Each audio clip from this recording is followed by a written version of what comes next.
BRS అధినేత మాజీ ముఖ్యమంత్రి కేసీఆర్ పై కాంగ్రెస్ సర్కార్ కక్ష సాధింపు చర్యలు చేస్తున్నారని బాగ్ అంబర్పేట కార్పొరేటర్ పద్మా వెంకటరెడ్డి మండిపడ్డారు. ఈ రోజు బీఆర్ఎస్ పార్టీ ఇచ్చిన నిరసన పిలుపు మేరకు ముందస్తు అరెస్ట్ చేస్తున్నారని మండిపడ్డారు. ఆదివారం ఉదయం పద్మా వెంకటరెడ్డిని హౌస్ అరెస్ట్ చేశారు.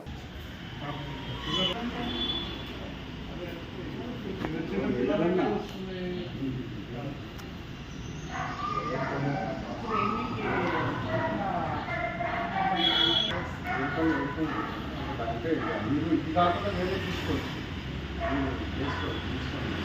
అది కాకపోతే సేపుడు వాళ్ళు మళ్ళీ అక్కడ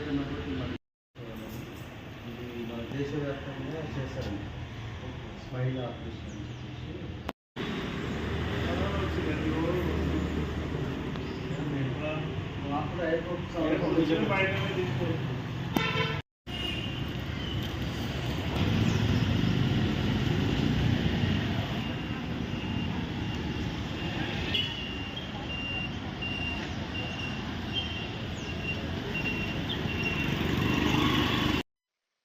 మీడియా మిత్రులకు నమస్కారము. ఈరోజు కేసీఆర్ మాజీ ముఖ్యమంత్రిగా కేసీఆర్ మీద సీట్ విచారణ గురించి నందినగర్లో జరుగుతోంది.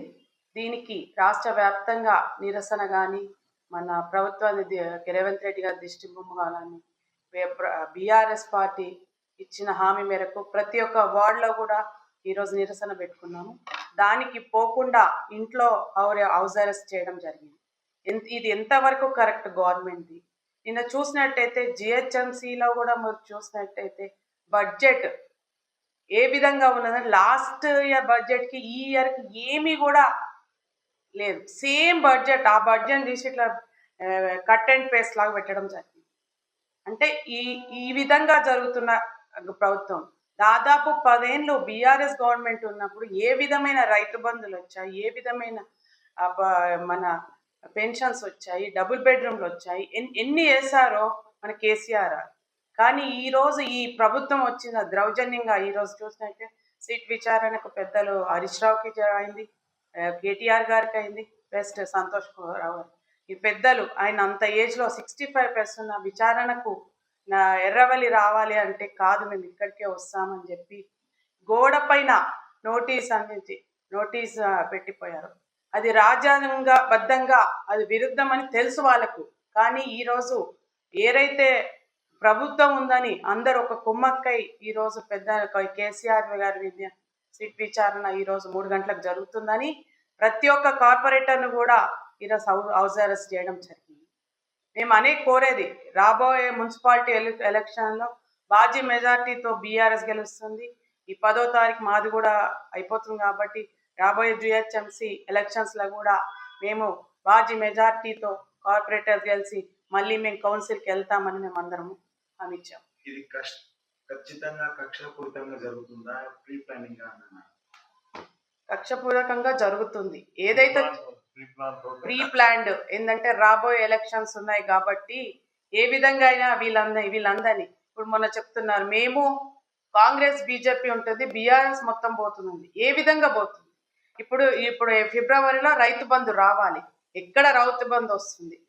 గత ప్రభుత్వం ఉన్నప్పుడు 24 గంటలు కరెంటు లేదు. ఇప్పుడు ఎంత ఇబ్బందికరంగా ఉందంటే విలేజెస్లో ఒక్కసారి గమనించాల్సిన అవసరం ఉంది. రాబోయే మున్సిపాలిటీ ఎలక్షన్లో మంచి గట్టి పోటీ ఇచ్చి మాజీ మెజార్టీతో బీఆర్ఎస్ గెలుస్తారు. తెలంగాణ తొలి ముఖ్యమంత్రి మాజీ సీఎం శ్రీ కేసీఆర్ గారికి సిట్టు నోటీస్ ఇవ్వడం చాలా దురదృష్టకరమైనటువంటి ఒక సంఘటన. వారు మొన్నటి రోజున సిట్ అధికారులు నోటీస్ ఇస్తే నేను ఎర్రవల్లిలో ఉంటున్నాను, నా అడ్రస్ కూడా ఎర్రవల్లి అడ్రస్ ఇవ్వడం అనేది జరిగింది. కాబట్టి మీరు 65 సంవత్సరాల పైబడిన వారిని మరి చట్ట ప్రకారంగా ఇంట్లో విచారించని చెప్పి ఉన్నందున మీరు ఎర్రవల్లి నివాసానికి వస్తే నేను అక్కడ మీకు సహకరిస్తానని చెప్పడం జరిగింది. కానీ అవేవి పట్టించుకోకుండా ప్రభుత్వం కక్షపూరితంగా అధికారులు మరి ప్రభుత్వానికి తొత్తుగా వ్యవహరిస్తూ ఈరోజు నందినగర్లో నిన్న వారి గోడకు నోటీస్ అంటించడం ఎంత దుర్మార్గమైనటువంటి ఒక చర్యను ఒకసారి మరి ప్రజలంతా కూడా ఆలోచించవలసినటువంటి ఉంది. దీన్ని గమనిస్తూ కూడా ఉన్నారు. ఏదైనా కూడా విచారణ చేయడం అనేది ఆయన ఎప్పుడు కూడా వ్యతిరేకం చేయలేదు. మీరు గోడ కంటించినా కూడా నిన్నటి రోజున వారు స్పష్టంగా చెప్పారు, మీరు చేసింది తప్పు, చట్ట ప్రకారంగా ఈ సెక్షన్ ప్రకారంగా మరి వాళ్ళు నేనున్న నివాసానికి నాకు వచ్చి వాళ్ళ చేతులతో నోటీస్ ఇవ్వాలని చెప్పారు. ఇవ్వాల్సి ఉంది, కానీ మీరు ఇయ్యలేరు. అయినా కూడా నేను నందినగర్కి వస్తాను, అక్కడ మీకు అందుబాటులో ఉంటానని చెప్పడం జరిగింది. మరి ఈ రకంగా ప్రభుత్వము ఒక కక్షపూరితంగా మొన్నటి రోజున హరీష్ రావు గారు, ఆ మరుసటి రోజు కేటీఆర్ గారు, ఆ తర్వాత సంతోష్ రావు గారు జోగినపల్లి వారు, ఈరోజు తొలి మాజీ ముఖ్యమంత్రి సీఎం అయినటువంటి మన చంద్రశేఖరరావును విచారించడం ఎంతవరకు సమంజసమో ఇది చాలా దుర్గమైనటువంటిది. అందుకనే ఈరోజు రాష్ట్ర వ్యాప్తంగా ఉన్నటువంటి 1200 గ్రామాల్లో మున్సిపాలిటీలు అన్నిట్లో కూడా ప్రభుత్వం యొక్క దిష్టి బొమ్మ దాన కార్యక్రమాలు, నిరసన కార్యక్రమాలు, రాస్తా రోకోలు ఈ రకంగా చేస్తూ ఉన్నారు. మరి ప్రజల్లో ఎంత వ్యతిరేకత ఉందో ప్రభుత్వం మీద దీన్ని అర్థమవుతుంది. ప్రభుత్వం ఈరోజు వారు ఇచ్చినటువంటి 6 గ్యారంటీలను పక్కకు పెట్టి 420 హామీలను పక్కకు పెట్టి ఈ కేవలము ఎవరి మీద కేసులు పెట్టాలి, ఏ రకంగా కక్ష సాధించాలనేటువంటి ఆలోచన తప్పిస్తే ప్రభుత్వానికి ప్రజల పట్ల చిత్తశుద్ధి లేదు అనేది ఈ సందర్భంగా అర్థమవుతా ఉంది. మున్సిపల్ ఎన్నికలు ఉన్నాయి కాబట్టి మొన్నటి రోజున నేను అవైలబుల్ ఉండను. తర్వాత మీరు ఎప్పుడైనా చెప్పంటే నిన్న వరకు మున్సిపల్ ఎన్నికల నామినేషన్లు అయినాయి.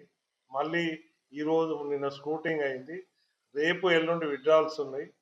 3 తారీఖు ఫైనల్ అవుతుంది. కానీ మేఘాల మీద మరి ఈ రకంగా విచారణకు రామని చెప్పి కోరడం ఎంతవరకు సమంజసమో ఒకసారి ప్రభుత్వం ఆలోచించాలి, అధికారులు ఆలోచించాలి. ఇదంతా కూడా ప్రజలు గమనిస్తూ ఉన్నారు.